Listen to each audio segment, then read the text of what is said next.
para Diego Iván Solano, vallecaucano, que ha quedado en el primer puesto y que viene de ser patrullero, un tema que aquí he analizado delante de ustedes, prometido en campaña presidencial, y es que no exista ese muro invisible que separa el personal de base de la fuerza pública en general con quienes son sus suboficiales, oficiales, como si se tratara de dos mundos distintos, que hace que la fuerza pública pierda destellos democráticos, sino que cualquier persona que ingrese a la base, a la primera línea de la fuerza pública y que por sus circunstancias, méritos, ascienda, pueda hacerlo, incluso hasta ser general. Aquí tenemos un ejemplo concreto, y no simplemente un ejemplo desde ese punto de vista, sino desde sus propios méritos, porque desde que ingresó a la Policía Nacional ha sido el primero, el más destacado de todos sus compañeros y compañeras, y por eso hoy es el abanderado. Diego Iván Solano representa esas vanguardias que en cualquier terreno, cualquiera que sea, de la ciencia, del arte, del saber, del esfuerzo institucional, público, o desde el esfuerzo privado, se constituyen en bases de la construcción de una verdadera nación. No porque queramos hacer una meritocracia en medio de un país signado, marcado por las exclusiones, sino porque de alguna manera ese don especial, algunos dirán que divino, monseñor, otros tendrán otras teorías, sus raíces aún no están descubiertas, pero ese don especial que hace sobresalir a una persona en determinada profesión, rama, vocación, actividad, ese don especial tiene que ponerse al servicio de la gente, del pueblo. No puede ser motivo de la soberbia. En cierta forma, el don es para la gente, no para sí mismo.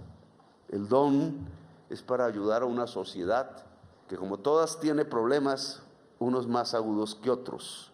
El don del servicio. El don del servicio que tiene una raíz, que es el amor, una propiedad de los animales mamíferos, de los que hacemos parte.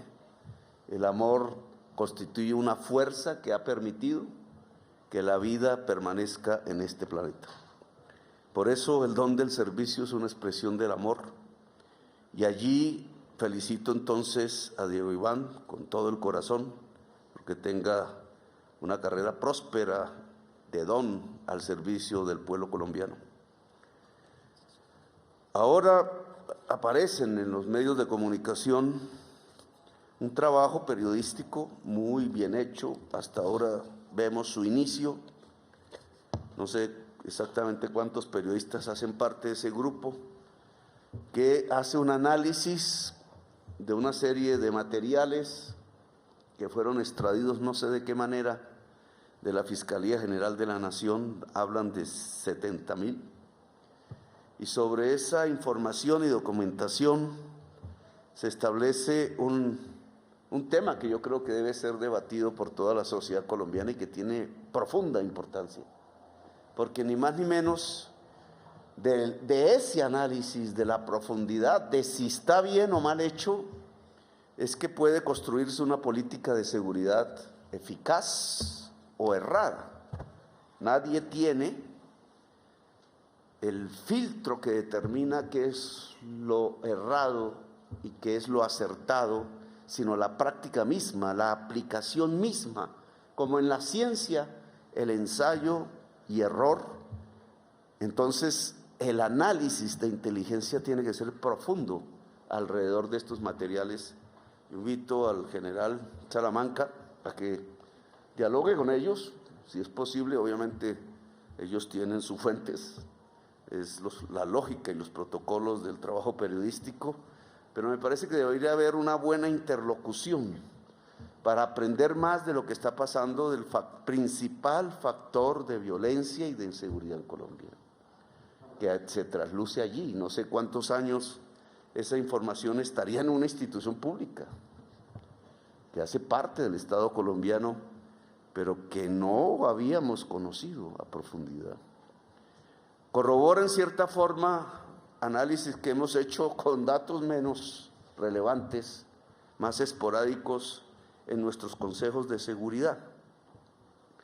De alguna manera u otra, recogiendo informaciones de regiones de Colombia, apreciaciones incluso que venían de las Naciones Unidas, datos que cogíamos aquí y allá, circunstancias, nos hacían pensar que estaba sucediendo un profundo cambio en el mercado de la cocaína en Colombia y en el mundo. Que no es igual esto a los tiempos de Pablo Escobar o a los tiempos del paramilitarismo. Que la fase de la violencia en Colombia ha cambiado sustancialmente. Y que poder reconocer, entender esas transformaciones y esos cambios es lo que nos permite ser más acertados. A la Policía Nacional en primerísimo lugar le corresponde esta tarea. Hay que aplaudir a la prensa el que la haya asumido primero. En eso consiste el trabajo periodístico frente al Estado, en que tenga la capacidad de mostrar las cosas que el Estado mismo no ve, por X o Y razón, que incluso tienen que ver con la corrupción. Lo que muestra este trabajo periodístico hay que analizarlo a profundidad por los cuerpos de inteligencia, contrainteligencia de nuestra fuerza pública y de los hacedores de la política y por la sociedad colombiana toda. Antaño, no hace mucho, Colombia, lamentablemente, era el monopolio de la cocaína en su producción, en su distribución y en su comercialización mundial. Famosos son las series que sacan por televisión, en Netflix y en otros canales, donde nos asignan ese papel, esa marca que hemos sufrido todas y todos, como un pueblo que incluso quisieron volver un pueblo paria en el planeta Tierra, cuando pasábamos por los aeropuertos extranjeros, cuando caminábamos las calles, etcétera. Tema que todos y todas recordamos, una marca, un estigma que se nos había puesto. Ahora hay un aspecto positivo y un aspecto negativo, de acuerdo a ese análisis del trabajo periodístico. Ya no existe tal monopolio. No hay un cartel en Colombia. Hemos pasado a una función mucho más subvalorada en eso que es el mercado mundial de las drogas. Habíamos avanzado en el análisis de lo que significaba el consumo de fentanilo en los Estados Unidos. Hicimos algunas hipótesis sin comprobar aún de lo que podía significar eso en relación a la estructura de la violencia en Colombia y la inseguridad de la sociedad colombiana. Sin aplaudir el dolor ajeno, porque eso no está bien, el hecho de que 100,000 estadounidenses muriesen jóvenes cada año por sobredosis de fentanilo, que los descubrimientos que se han hecho sobre esa sustancia tienen que ver con que solo grandes aparatos industriales pueden producirlo, componerlo, que quizás a partir de la gran industria china, del desarrollo industrial en México y propiamente de la gran industria estadounidense, había aparecido una droga al que me atreví a calificar de la droga de la crisis climática, la droga de la muerte. A diferencia de la marihuana, con que se inició la guerra contra las drogas hace muchas décadas, a diferencia de la cocaína, esta tiene un poder enorme, mortal. Colombia ha reivindicado el ser, el querer, el desear, el buscar como una bandera en el horizonte ser potencia de la vida. Y eso como política de seguridad significa restringir al máximo los factores que puedan desencadenar la muerte en la sociedad colombiana. Indudablemente el fentanilo tiene una de esas cargas. Es poca la evidencia que tenemos de que ha entrado en Colombia. No se produce en Colombia firmé la orden de extradición de un colombiano por esa causa, pero cuando leímos las razones por las cuales se le pedían extradición, encontramos paradójicamente que no era porque lo había producido en Colombia, sino porque era jefe de una red de distribución en una ciudad de los Estados Unidos y había producido la sustancia en los mismos Estados Unidos. Lo cual indica que aquí no es tan fácil, y ese es un dato positivo en medio del peor dato que la guerra contra las drogas puede dar: una sustancia mortífera. Si viene de China y uno pudiese mirar el Océano Pacífico en todo el mapamundi como área central del planeta, esa ruta entre China y Estados Unidos parece tener una consecuencia. China, México, Estados Unidos hace que los consumidores de cocaína de Estados Unidos detengan el crecimiento de su consumo. Y entonces las mafias colombianas reaccionan, tienen que cambiar hacia otros objetivos. Uno de esos, expandir el mercado y la producción fuera de Colombia. Lo que muestra este informe periodístico, que hasta ahora empieza a revelarse y que hay que analizarlo con más profundidad, es que los plantíos de hoja de coca avanzan sobre Panamá, sobre Honduras, sobre Guatemala, sobre México. Los laboratorios de cocaína, de procesamiento industrial de la cocaína, avanzan sobre países europeos y hay indicios de un comercio hacia el Asia desde el Pacífico americano. Hacia el sur, los cultivos de hoja de coca avanzan hacia el Perú, avanzan desde Putumayo, desde Leticia hacia el Brasil y tratan de conquistar con mafias del sur del continente americano las grandes ciudades americanas del Cono Sur. Esa parece ser la consecuencia que tenemos hoy y que evidencia muy bien el informe periodístico. Profundicémoslo más. Si esto es cierto, si esto ocurre, ya no hablamos de una mafia colombiana, hablamos de mafias multinacionales integradas por holandeses, por estadounidenses, por mexicanos, por brasileños, por uruguayos, por serbios, por exyugoslavos, por africanos, por mafias chinas, etc. Es un monstruo nuevo, muchísimo más poderoso que el que nosotros como colombianos enfrentamos. Un monstruo nuevo sobre la humanidad, no solamente sobre Colombia. ¿Qué tiene de positivo eso? Que quizás nos da una oportunidad a la sociedad colombiana de por fin salirnos de esa cadena. La cadena seguirá actuando porque es un mercado. Los mercados no finalizan por decreto, nos enseñó el fracaso de la revolución bolchevique. Y ese mercado solo se podrá extinguir de otra manera, con otro tipo de política mundial, de lo cual he hablado en foros internacionales, pero que no es del caso traer al presente.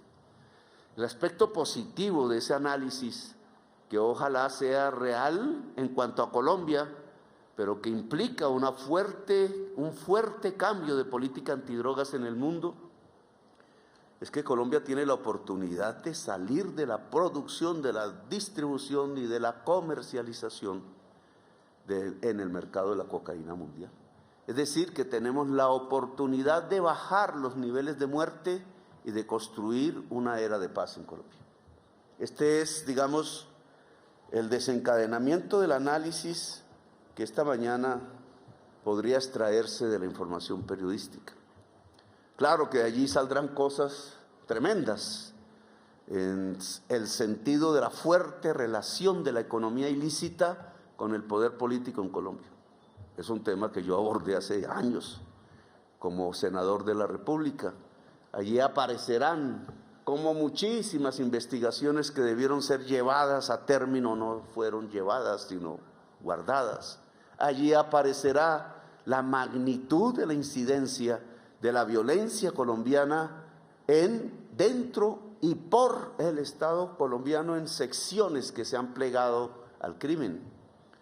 El fuerte nivel de cooptación, Y este es otro punto a analizar que quiero poner en manos de ustedes ahora que una generación de suboficiales llega a la actividad institucional en la sociedad colombiana, porque de estos temas tendrán que trabajar, sufrirán sus consecuencias. Es el objeto mismo de la actividad policial, la seguridad de la ciudadanía y de los ciudadanos, y detectar, por tanto, sus principales riesgos y peligros. Miren lo que desata el análisis periodístico.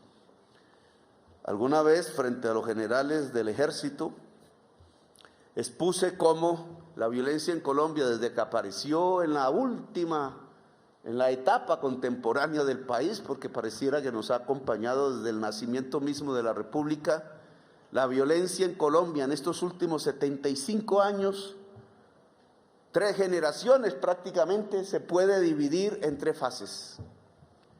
Una fase política marcada por una guerra entre liberales y conservadores que nuestros abuelos nos han contado, dura, salvaje, bárbara, llena de masacres, que signó la entrada de Colombia a los mediados del siglo XX, signada por un sectarismo político profundo, por algo que podríamos llamar el odio en la política, lo cual nos trae como ejemplo, como consecuencia, el que la sociedad colombiana siempre debe guarecerse de los odios en la política, porque podemos ser llamados al genocidio, como demostró esa etapa de la historia de Colombia. El mismo odio sectario de la política separaba tajantemente el Estado de las fuerzas que en los campos de Colombia se masacraban entre sí. El ejército de Colombia fue una institución capaz, por su moral, por aislarse de ese tipo de odio, de superar esa fase. Allá muy adentro de los años 50, la policía no pudo. De ahí nació la Policía Nacional, porque las policías eran municipales en el momento, muy signadas por el odio político. Esta institución como Policía Nacional es el intento de no caer más en ese tipo de violencia. Después siguió otra violencia, la segunda fase, le llamo yo, en donde se enfrentaba el Estado con la insurgencia. Tenía que ver con la Guerra Fría, con el intento de cambiar un Estado por el otro, en medio de un mundo que indudablemente intentaba cambiar estados a través de revoluciones. La Guerra Fría terminó, dejó su saldo, todo el poderío soviético se derrumbó, la idea del Che Guevara se analizó de otra manera en nuestro continente latinoamericano, se apostó, como alguna vez Salvador Allende lo hizo, a cambiar pacíficamente los estados, a cambiar pacíficamente las sociedades, para bien, para mal, buscando aquí, buscando allá, equivocándose. Esa ha sido la historia de América Latina en los últimos tiempos. Colombia, un poco atrás, trata de salir de esa fase, pero hoy nos encontramos ante la tercera fase de la violencia, y es la que yo he querido que miremos a profundidad. Mientras tanto en la violencia política de nuestros abuelos como en la violencia de la insurgencia había una clara separación entre el Estado y las fuerzas que operaban al margen del Estado, hoy tenemos otra realidad diferente. La base de esta violencia que sigue es la economía ilícita, es su eje. El análisis periodístico de esta mañana nos lo muestra.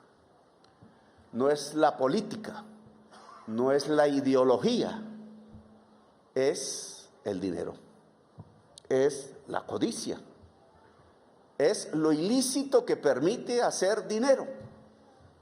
Y aquí tenemos una gran diferencia entre estas 3 fases. Mientras se podía separar el Estado y el grupo armado ilegal en la fase política, en la fase ideológica, hoy es difícil de aislar, porque seres humanos educados o deseducados en la lucha por el dinero y la codicia, que están dentro del Estado, dentro de la política y allá en los territorios que han conocido las economías ilícitas, tienen una base común, no están separados, pueden tener el mismo propósito: enriquecerse. Por eso hoy empezamos a ver cómo aumentan las denuncias de connivencia entre funcionarios del Estado, civiles, uniformados y organismos por fuera de la ley. Esta nueva fase, por tanto, es más peligrosa, puede ser más bárbara, puede potenciar más la violencia. Creo que la ciudadanía ha detectado, sin los análisis de la prensa o del presidente o de los organismos de inteligencia o de los intelectuales, las intelectuales, ha detectado que existe como principal problema de la sociedad colombiana ya no solo la desigualdad social, ya no solo el que haya elevados volúmenes de pobreza, ya no solo el que existan problemas económicos como el empleo, el costo de la vida, etcétera, sino que por encima de ellos hay algo que se está moviendo que por su propio poder puede poner en inseguridad la existencia humana en nuestro propio país. Por tanto, esta tercera fase de la violencia debe ser enfrentada. Si el análisis periodístico de esta mañana es cierto, hay condiciones objetivas, no ilusorias, sino reales, que nos permitirían sustituir en territorios de economías ilícitas esas economías ilícitas por economías lícitas. Es una transformación del territorio en Colombia. El Estado colombiano ha fracasado desde su fundación en transformar el territorio colombiano en democracia, en república. Se ha podido construir en las grandes ciudades. Bogotá es obviamente su principal ejemplo. El Triángulo de Oro es una Colombia que ha podido construir democracia. Pero todos sabemos que en regiones alejadas del país, en el Pacífico, en los sures del Caribe, en los antiguos territorios nacionales, en las zonas de pobreza, se han construido formas, regímenes, incluso dictatoriales, incluso totalitarios, donde el dueño de un ejército privado establece la ley y decide quién vive y quién muere. Los datos de muerte en la historia colombiana lo demuestran. Los momentos de mayor tasa de homicidio, que es un indicador relativamente objetivo, nos muestran las épocas más oscuras de la sociedad colombiana. Hacia el año 93, 92, indudablemente vivíamos bajo el signo de la muerte en las grandes ciudades. Eso se ha corregido, ha mejorado indudablemente, pero la violencia ha corrido desde la gran ciudad hacia la Colombia profunda. No se ha solucionado. Está ligada a esto que yo llamo las economías ilícitas. Hoy quienes luchan en los campos no luchan por banderas políticas, roja o azul. Hoy quienes luchan en los campos no luchan por banderas ideológicas, llámese socialismo, llámese anarquismo, llámese lo que se quiera llamar. Hoy quienes luchan en los campos de Colombia luchan por dinero. Y eso trae un especial y complejo problema. Quienes pueden combatirlos también podrían luchar por dinero. Luego a la Policía Nacional y a la Fuerza Pública en general, y en general a todas las instituciones de las tres ramas del poder público, en esta nueva fase de la violencia le corresponde una enorme responsabilidad, que ustedes generales tienen en sus manos como la mayor responsabilidad de todas, independientemente de qué fuerzas sean. La lucha contra la corrupción. Es que lo que hace juntar a un ilegal dueño de una economía ilícita en alguna región de Colombia con un oficial, con un juez, con un senador, etcétera. El senador que se acaba de retirar a veces cree que generalizo. No, son casos que se han evidenciado en la historia judicial de Colombia. Eso que hace juntar lo que no debería juntarse es la corrupción, es el deseo del dinero, de la codicia. Y entonces si la sal se corrompe, monseñor, dice el Nuevo Testamento, decía Jesús, si la sal se corrompe no hay nada que hacer. Luego, uno de los principios de una estrategia de seguridad en esta nueva fase de las economías ilícitas es la lucha contra la corrupción. Cada institución, este no es un monopolio de alguna, en especial, está regada en todas las instituciones del Estado colombiano. Entre más ha crecido el dinero fácil, más ha crecido la corrupción, la capacidad de corroer los valores del ser humano, de ponerlos al servicio no de su semejante, no de su patria, no de su pueblo, no de objetivos que considere preclaros hacia adelante, sino de simplemente la codicia de llenarse un bolsillo. A veces comienza esa corrupción pensando en que voy a sostener a mis hijos, en que voy a tener una casita por fin, en que puedo pagar la deuda de la casa, etcétera, los problemas cotidianos de la gente en Colombia, pero termina siendo devorado por un huracán que termina con el mismo ser humano. Esa corrupción no nos permitiría llevar este país a la paz, porque la misma codicia sería una especie de sifón atractor de la violencia. Sería como un imán que haría que mucha gente en Colombia no quisiera que pasáramos a un país donde no nos matemos entre nosotros, sino que la oportunidad de lo ilícito, de la violencia, genera también la oportunidad de la violencia. La corrupción, por tanto, debe ser destruida de inmediato. Las tareas, los trabajos, las comisiones para depurar las instituciones de Colombia, para sacar los corruptos de las instituciones, para lograr que quienes las dirijan sean personas decentes, simplemente, independientemente de cómo piensen en la política, de cómo piensen en las ideologías, en las filosofías. Que la decencia pueda manejar el Estado resulta ser un arma muy poderosa para destruir la violencia en el país y para construir la paz. Al lado de esta estrategia tenemos que lograr un éxito que nunca se ha obtenido en el país: transformar el territorio de la economía ilícita en un territorio del Estado social del derecho, de la justicia social y de la economía lícita. Ayer o antes de ayer, la prensa también, en medio de las elecciones, ubicaba el Plateado, el pueblo, un caserío que corresponde al municipio de Argelia, en el Cauca, como una especie, y no desacertada, porque ese fue mi querer en el Consejo de Seguridad, como una especie de modelo piloto en donde se podía resolver la paz o desencadenar la violencia. El cañón del Micay, con el 75% de los cultivos de hoja de coca del Cauca, sin que sea la principal zona cocalera del país, que se ha desplazado al Putumayo, el cañón del Micay mostraba un territorio en manos de la economía ilícita. No se consiguió a partir de la guerra. Allí antes estaba la FARC y la abandonó la FARC en el acuerdo de paz con los Santos.